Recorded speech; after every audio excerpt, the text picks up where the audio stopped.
Telugu methodology third lesson ప్రాథమిక స్థాయిలో భాషా సామర్థ్యాల అభివృద్ధి.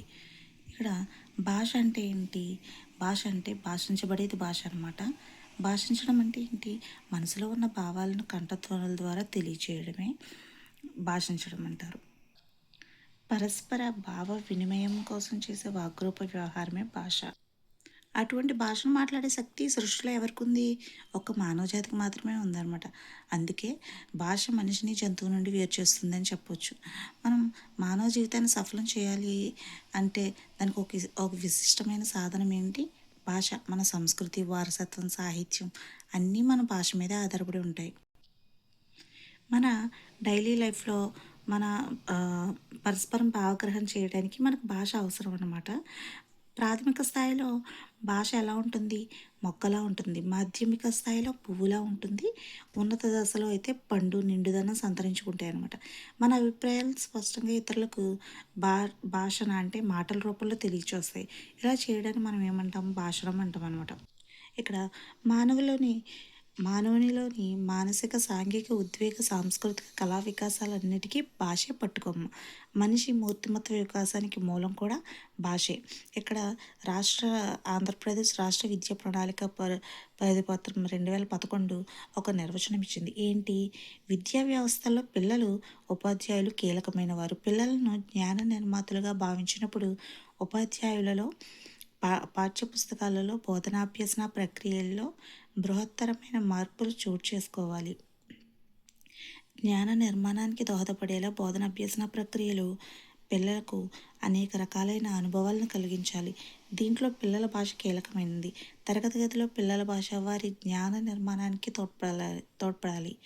భాష తరగతి గదిలో కథలు చెప్పడం, గేయాలు, లయబద్ధమైన పాటల వంటి వ్యవహార రూపాల్లో భాషా సముపార్జన ఉండాలి. ఈ రూపాలు భాషను నేర్చుకునేలా చేస్తాయి అని చెప్పింది ఆంధ్రప్రదేశ్ రాష్ట్ర విద్యా ప్రణాళిక పరిధిపత్రం 2011 అనమాట. ప్రాథమిక స్థాయిలో భాషా సామర్థ్యాల అభివృద్ధి లక్ష్యాల గురించి చెప్పుకోవాలి ఇప్పుడు. అంటే భాషకు రెండు ముఖ్య ప్రయోజనాలు ఉన్నాయి. ఏంటి? భాషను గ్రహించడం, మన అదే ఆ భావాన్ని గ్రహించడం, భావాన్ని వ్యక్తపరచడం అనమాట. ఈ రెండు ముఖ్య లక్షణాలు ఉన్నాయి. ఈ ముఖ్య లక్షణాలను కలిగిన, ఈ ప్రయోజనాలను కలిగిన భాషను క్రమ పద్ధతిలో పిల్లవాడు నేర్చుకున్నాడు అనుకోండి, అప్పుడు పిల్లవాడు చక్కని సామర్థ్యాన్ని కలిగి ఉంటాడు అనమాట. ఆ సామర్థ్యాలని మనము భాషా సామర్థ్యాలు లేదా భాషా నైపుణ్యాలు అంటున్నాం అనమాట. ఇవి ఎన్ని రకాలు? 4 రకాలు. ఏంటి భాషా నైపుణ్యాలు అనేవి? LSRW అంటే లిజనింగ్, స్పీకింగ్, రీడింగ్, రైటింగ్ కదా. అంటే శ్రవణం, భాషణం, పఠనం, లేఖనం. శ్రవణం అంటే వినడం, భాషణం అంటే మాట్లాడడం, పఠనం అంటే రాయడం, చదవడం, లేఖనం అంటే రాయడం. భాషా సామర్థ్యాన్ని, నైపుణ్యాన్ని సాధించడానికి విద్యార్థులు 4 ముఖ్యమైన శక్తులు కలిగి ఉండాలి. ఏంటి? సరిగా వినడం అంటే శ్రవణం, నిర్దిష్టంగా సంభాషించడం అంటే భాషణం, దోషరహితంగా చదవడం అంటే పఠనం, సక్రమంగా రాయడం లేఖనం అనమాట. మాతృభాషను బోధించే విషయంలో ప్రాథమిక దశ విద్యార్థులకు ఈ 4 అంటే శ్రవణ, భాషణ, పఠన, లేఖనాలు ముఖ్య లక్ష్యాలని విద్యావేత్తలు చెప్తున్నారనమాట. వీటిని ఏమంటారు? చతుర్విధ భాషా నైపుణ్యాలని, భాషా చతుష్కమని, చతుర్విధ భాషా పరికల్మలని పిలుస్తారన్నమాట. వీటితో పాటు ఇవి కూడా ఉన్నాయి: పదజాలాభివృద్ధి, సృజనాత్మకత, ప్రశంస, ప్రాజెక్టులు, భావనావగాహన, ప్రాయోగిక వ్యాకరణం అని ఇవన్నీ కూడా ఉన్నాయన్నమాట. ఇవన్నీ కూడా పాఠశాల స్థాయిలో బోధనా లక్ష్యాలుగా ఆంధ్రప్రదేశ్ రాష్ట్ర విద్యా ప్రణాళిక చట్టం భాషా ఆధారపత్రంలో పేర్కొంది. తర్వాత భాషా సామర్థ్యాల అభివృద్ధి ఎలా జరుగుతుంది? ఈ LSRW అనేది ఎలా డెవలప్ అవుతాయి? పిల్లలకు ప్రాథమిక స్థాయిలోనే సమగ్ర శిక్షణ ఇవ్వడం ద్వారా మనము ఈ సామర్థ్యాలను అభివృద్ధి చేయవచ్చు. ఇప్పటికీ ఏం చేస్తున్నారు?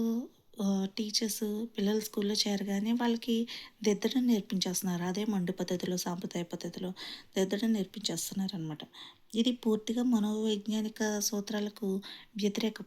నైపుణ్యాలను నేర్పడంలో అంటే శ్రవణ, భాషణ, పఠన, లేఖన క్రమాన్ని పాటించాలి తప్ప, అంటే ముందు వినడం నేర్పించాలి, తర్వాత మాట్లాడటం, తర్వాత చదవడం, తర్వాతే లేఖనాన్ని నేర్పించాలి. కానీ మనకు ముందు లేఖనాన్ని నేర్పించేస్తున్నారు స్కూల్స్లో. దానికి విరుద్ధంగా నిర్వహించకూడదు అనమాట. ఈ 4టిని LSRWని లైన్గా ఫాలో అవ్వాలి. ఈ 4టిని అశాస్త్రీయ పద్ధతిలో ఒకేసారి నేర్పడం కంటే శాస్త్రీయ పద్ధతిలో పైన చెప్పిన వరుస క్రమంలో శిక్షణ ఇస్తే విద్యార్థుల్లో ఈ స్కిల్స్ అన్నీ కూడా డెవలప్ అవుతాయి అన్నమాట. మరి భాష భాష సామర్థ్యాలు అభివృద్ధి చెందాలి అంటే శాస్త్రీయ పద్ధతిలో ఏమున్నాయి లైన్‌గా చూద్దాము. బోధన బోధనా అనుభవం ఉంది. బోధన, అభ్యసన అనుభవము, వినియోగము, సాధారణీకరణము, భాగస్వామ్యం, పోల్చడం, ప్రతిస్పందన. వీటన్నింటి ద్వారా భాష సామర్థ్యాలు అభివృద్ధి సాధించవచ్చని భాషా శాస్త్రవేత్తలు స్పష్టం చేశారనమాట. భాష కనీస అభ్యసన స్థాయిలు. ఈ ఈ ఈ మధ్య కాలంలో ప్రొఫెసర్ ఆర్‌హెచ్ దవే ఉన్నారు కదా! దవే గారి నాయకత్వంలో కమిటీ ఏర్పడింది. అది ఏర్పడి ఏం చెప్పింది? కనీస అభ్యసన స్థాయిలని నిర్ణయించారనమాట. ఈ కనీస అభ్యసన స్థాయిలంటే విద్యార్థి ఒక తరగతి నుండి మరో తరగతికి ఉత్తీర్ణుడైనప్పుడు అతడు ఆ సంవత్సరానికి కనీసం నేర్చుకోవాల్సిన సామర్థ్యాలని కనీస అభ్యసన స్థాయిలు లేదా కనీస అభ్యసన సామర్థ్యాలు అంటారు. వీటిని ప్రవేశపెట్టడంలో లక్ష్యాలు ఏంటి? విద్యలో నాణ్యత ఉంటుందని, సమానత్వం, ఉపాధ్యాయుల జవాబుదారీతనం. ఈ 3 లక్ష్యం అనమాట. విద్యలో నాణ్యత ఉండాలి, సమానత్వం ఉండాలి, ఉపాధ్యాయులు జవాబుదారీతనం ఉండాలని చెప్పేసి ఈ కనీస అభ్యసన స్థాయిలను ప్రవేశపెట్టడం జరిగింది. ఉపాధ్ ఒక మాటలో చెప్పాలంటే విద్యార్థుల పరిపూర్ణ వికాసం తీసుకురావడం అనమాట. అంటే ఆల్రౌండ్ డెవలప్మెంట్ తీసుకురావడం అనమాట. 4 ప్రాతిపదిక నైపుణ్యాలు అంటే ఏంటి? ఎల్ఎస్ఆర్‌డబ్ల్యూ ఉన్నాయి కదా! వాటితో పాటు కనీస అభ్యసన సామర్థ్యాల ద్వారా మరో 5 సామర్థ్యాలు కూడా వీటితో కలపడం జరిగింది. అవేంటి? భావనా అవగాహన, ప్రాయోగిక వ్యాకరణం, స్వయం అధ్యయనం, భాషా ఉపయోగము, శబ్ అదే శబ్దజాలం పైన అధికారం వీటితో కలపడం జరిగిందనమాట. ఏంటి ఎల్ఎస్ఆర్‌డబ్ల్యూతో పాటు ఇంకో 5 కూడా కలపడం జరిగింది. పైన చెప్పిన అన్నిటిని కలిపితేనే కనీస అభ్యసన సామర్థ్యాలు అంటారు. కనీస అభ్యసన సామర్థ్యాలు మొత్తం 9 ఉపసామర్థ్యాలు మొత్తం 9 ఉపసామర్థ్యాలు. వీటిని సంఖ్యాపరంగా తీసుకుంటే 2, 5, 3 అని మనం తీసుకున్నాం అనుకోండి. ఇక్కడ 2 చూడండి. 2 ఏం చెప్తుంది? సామర్థ్యాన్ని, 5 ఏమో తరగతిని, 3 ఏమో లాస్ట్ ఉన్నదేమో ఉపసామర్థ్యాన్ని చెప్తుంది. ఇక్కడ చూద్దాం ఏం చెప్తున్నారు. 2, 5, 3 అంటే మధ్య ఉన్న 5 మధ్యలో ఉండేది నెంబరు 5 అనే నెంబరు ఏం చెప్తుంది? తరగతిని చెప్తుంది. మొదట ఉన్న నెంబర్ సామర్థ్యాన్ని, చివరగా ఉన్న నెంబర్ ఏమో ఉపసామర్థ్యాన్ని చెప్తుందనమాట. కనీస అభ్యసన సామర్థ్యాలు ప్రవేశపెట్టడం ద్వారా ఉపాధ్యాయులకు సబ్జెక్టులో విద్యార్థులకు ఖచ్చితంగా నేర్పవలసిన లేదా రాబట్టవలసిన సామర్థ్యాలు ఏవో నిర్ణయించబడతాయి. ఉపాధ్యాయుడు తన పాఠ్య బోధనను ఈ 9 సామర్థ్యాలపై కేంద్రీకరించాలి.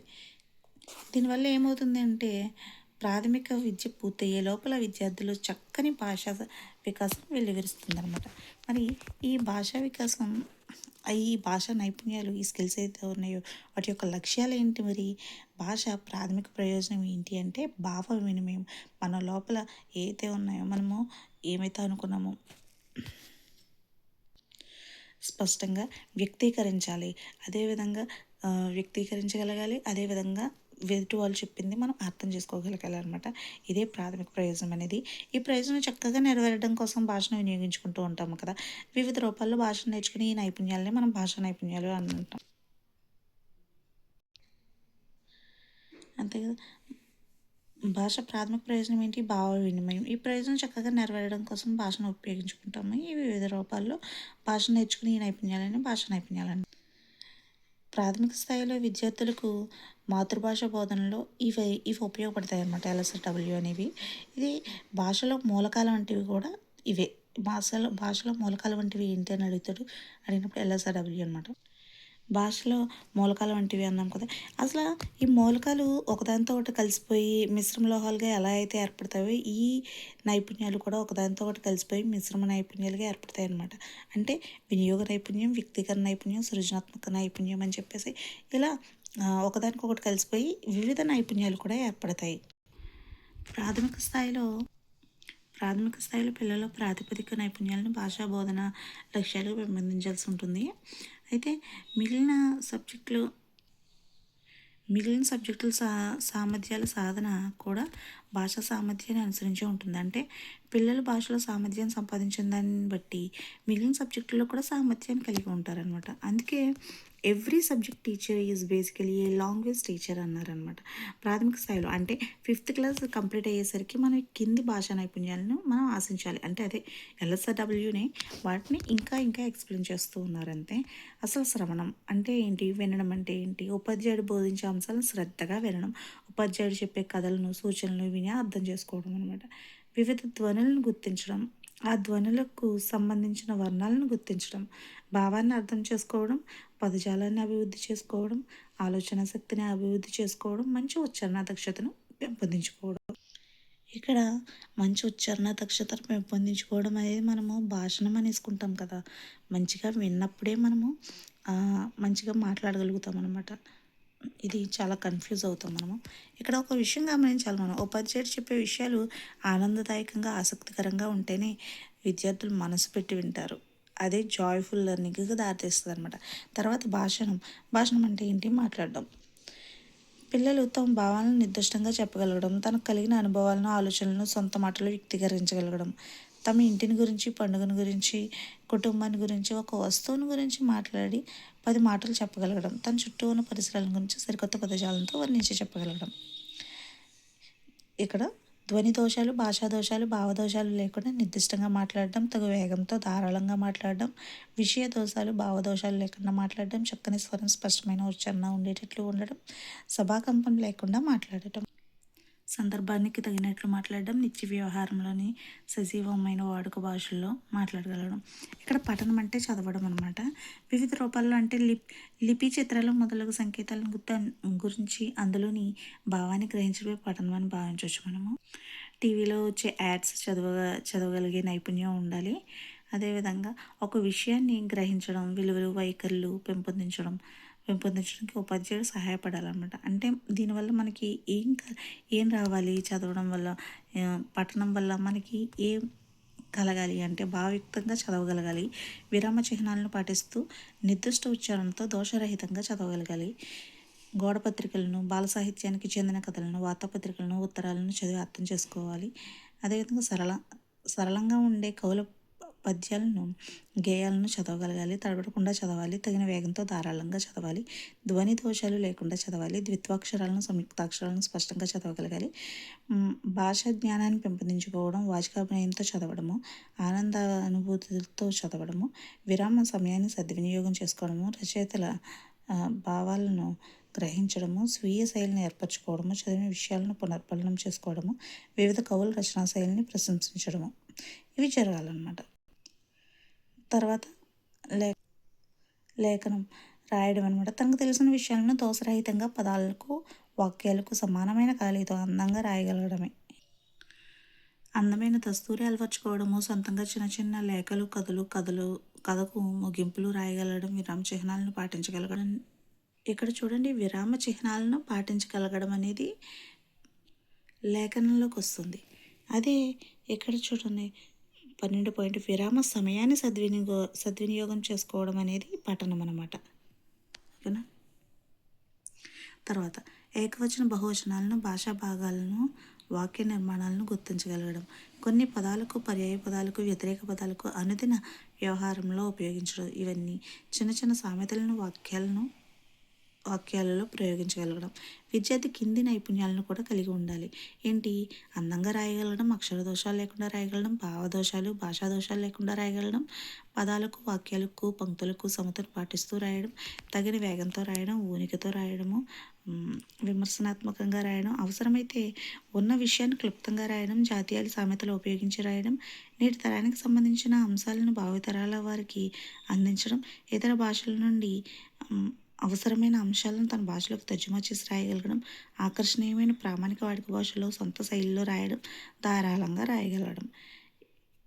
పార్ట్ 2లో శ్రవణం, భాషణం కలిపి ఈ భాషా సామర్థ్యం ఏంటి అంటే పిల్లల్లో స్పష్టమైన ఉచ్చారణ, భావ ప్రకటన జరగడానికి ఈ శ్రవణం, భాషణం అనమాట. ఇప్పటి వరకు ఇంట్రడక్షన్ మాత్రమే. శ్రవణం అంటే ఏంటి, పఠనం అంటే ఏంటి, ఇక్కడ ఏంటంటే దాని యొక్క లాభాలేంటి, లోపాలేంటి, నివారణ చర్యలు ఏంటి అని ప్రతి ఒక్క దాని గురించి కూడా మనం సెకండ్ వీడియోలో తెలుసుకోవచ్చండి. Thank you.